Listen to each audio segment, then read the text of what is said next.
Hello दोस्तों, नमस्ते, प्रणाम। मैं संजू निषाद आप सबका स्वागत करती हूँ अपने यूट्यूब चैनल पर। और आज हम देवरानी जेठानी मिलकर एक कजरी गीत लेके आए हैं। आप सबको कैसा लगेगा कमेंट में ज़रूर बताना। कजरी खेल लिया मोरी बियाटे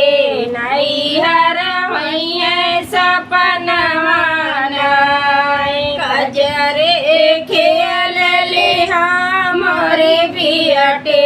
नहीं हर मैया सपनवा ससुर तुहारे आनन आई है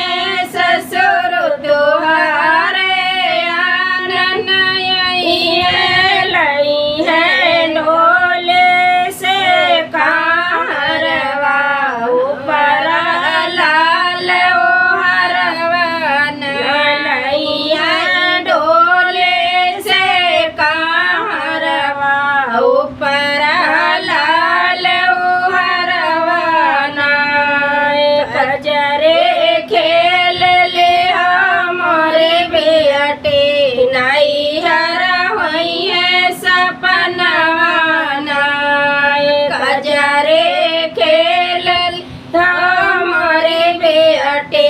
नहीं हर हुई है सपनवाना जेठावा तोहारे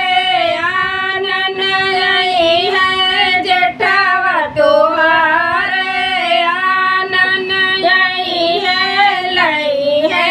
ढोले से कारवा लाल हरवाना लई है ढोले से कारवा ऊपर लाल हरवाना कजरे खेल ले हमारे बेटे नहीं हर हुई है सपनवाना कजरे खेल ले हमारे बेटे नहीं हर हुई है सपनवाना देवर तुहारे आनन आई है देवर तुहारे आनन आई है लई है ढोले से कारवा ऊपर लाल हरवाना लई है ढोले से कारवा ऊपर लाल हरवाना कजरे खेल ले हमारे बेटे नहीं हर हुई है सपनवाना कज खेल ले हमारे बेटे नहीं हर हुई है सपनवाना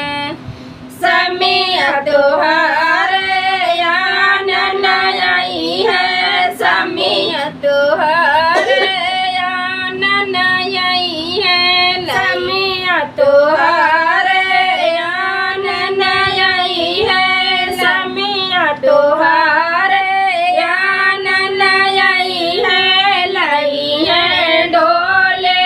से कारवा ऊपर लाल